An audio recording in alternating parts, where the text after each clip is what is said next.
Hello and welcome to Secrets of Organ Playing podcast. We are your hosts, Vidas and Suzy.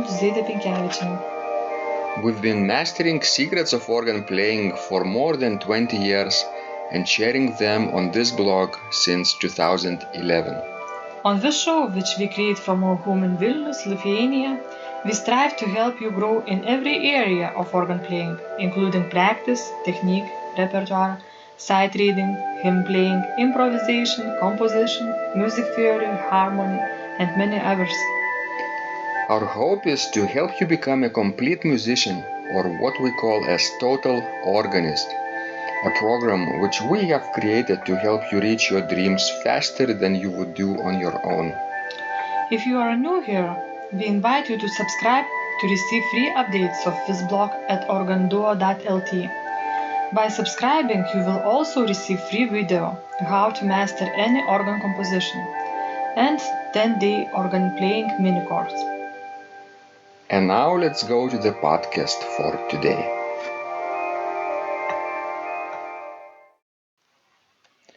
Hi guys, this is Vidas. And Usha. Let's start episode 477 of Secrets of Organ Playing podcast. This question was sent by Suzy, and she writes, Dear Vidas, one of my dreams for organ playing is reaching higher and lower for pedals with confidence that I hit the right pedal.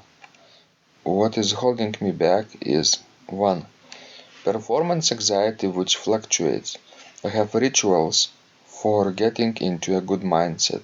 I have a breath deeply and central the mind so it is not fighting itself right and left centering. I imagine a dial in the middle of my forward that I have to press the word center switch. I must not be too analytical but go with the flow and have muscle memory. 2. Sometimes the way I practice. I need to not just play through, I need to focus exclusively on the bars that need attention. Timing this even for 10 minutes at a time rather than playing through without corrective practice. I have to consciously prevent myself just playing through, which is not practice. 3. Having confidence in my ability. Also setting targets, realistic ones. Don't keep starting new pieces without finishing perfecting them. Learn 2 new pieces per month, so I need to set targets. Also playing hymns at the right tempo. Thanks, Suzy. So Suzy needs to perfect her pedal playing probably in higher and lower levels, as she writes, but has performance anxiety and sometimes practices inefficiently and probably lacks confidence in her skills. Well, I guess these, problems are concerning many organists. I think these are quite common concerns and quite common problems. Well, when not managing pedal right, I think you just have to spend more time playing it while it becomes as natural that you will stop thinking about it. When you played the organ for the first time, did pedal board seem natural to you? No, it seemed very unnatural at the beginning, but now I don't think when I play about it. Mm-hmm. It's like my third hand. That's interesting observation. In many cases, organ compositions are created in a way that pedal line serves like a third hand. Yes, that's why we have 3 steps most of the time.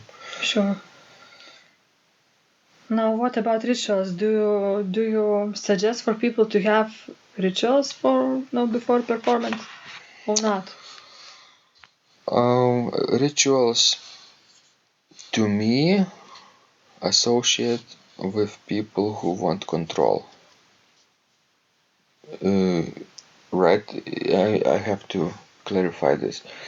If you follow some rituals, you feel calmer and your mind works clearer, and you feel more present and better prepared to cope with the problems that are arising in the moment. But what if you miss your ritual for some reason or are unable to do it before performance? What if you just have to jump in and play if somebody asks you, right? Yes, that's what I thought about it too. But it's, sort of, maybe on one side it's good to have some rituals, but on the other hand, you never know if you will be able to keep to them. And if you want, it might, just scare you away so much that you won't be able to play at all. Mm-hmm. You might panic. I met an organist once who swore she would never play in public again after a public performance. And I know people have all these, strange things. I heard that one, I think Latvian organist never eats like green cucumbers, fresh cucumbers before on the day of recital because his stomach does not, digest it well. And all these funny things. What about Estonians? I don't know about Estonians. If Latvians don't eat cucumbers, maybe One Latvian organist. Maybe Estonians don't eat tomatoes. Well. And Lithuanians don't eat potatoes. If the Lithuanians won't eat potatoes, on the day of recital, we might die. It's our second bread. Well, I'm just joking. But in any way, I had some rituals myself, when I was still in high school.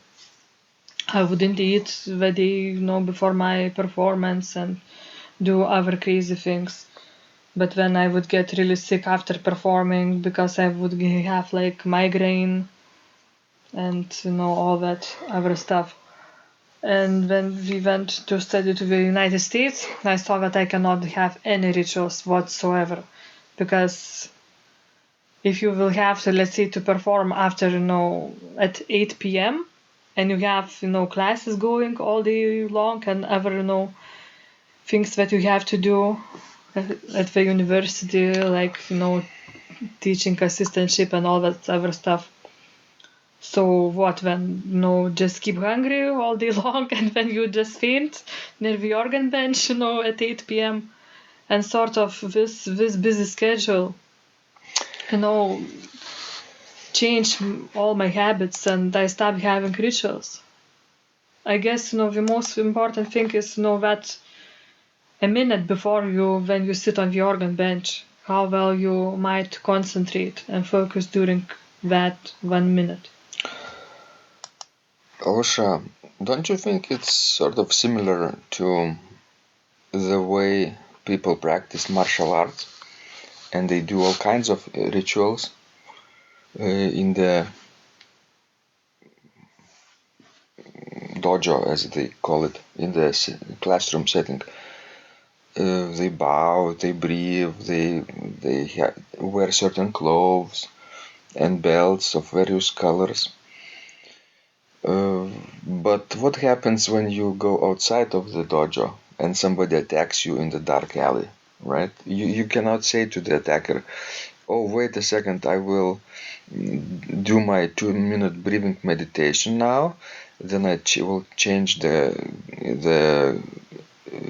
uniform and then maybe do a warm-up and so on.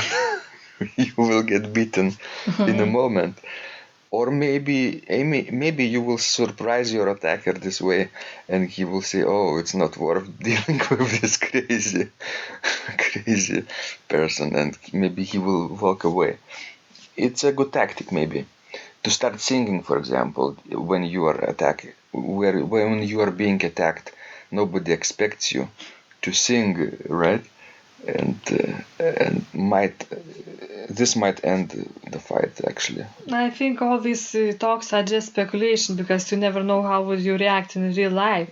It's easy for you to talk about it, while you're sitting, in your chair at home comfortably and nobody, threatens you. I'm not about that. I'm talking about if if somebody, behaved unexpectedly, had the guts to do this in a real situation. So the same is with organ performance. I think when the time comes for you to play, it's a real challenge. It throws you off balance sometimes, and you have to react without preparation right away. Sure.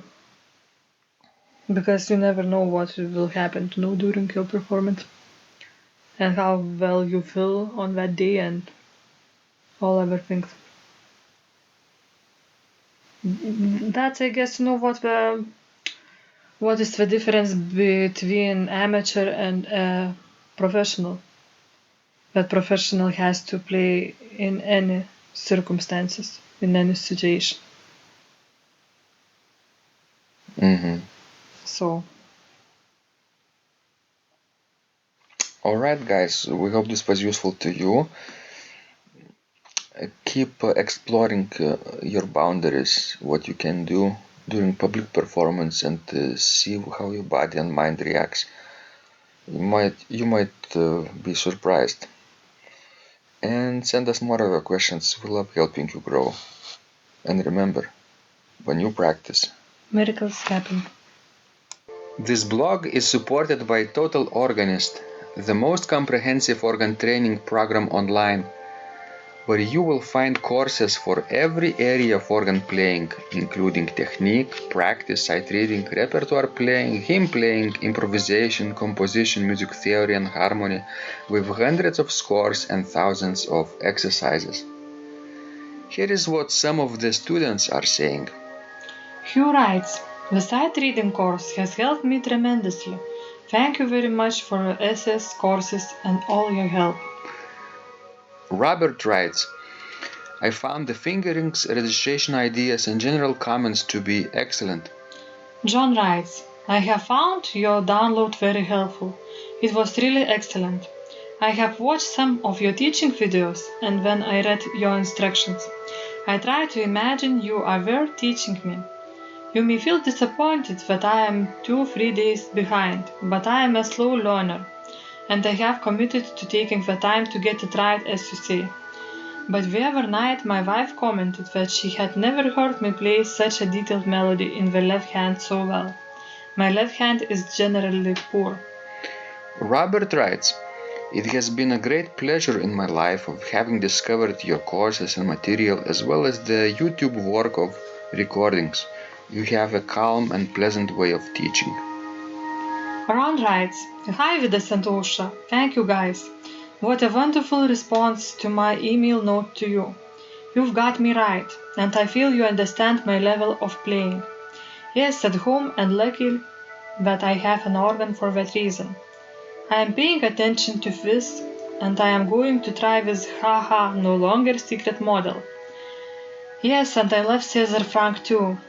What is very nice about your blog podcast is that Osha and Vidas are like a Socratic dialogue, and by bouncing things off of each other, so much more information comes out and is expressed.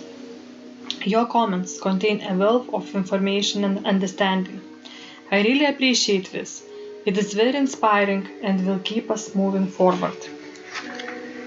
Would you like to receive the same or even better results that our students are getting?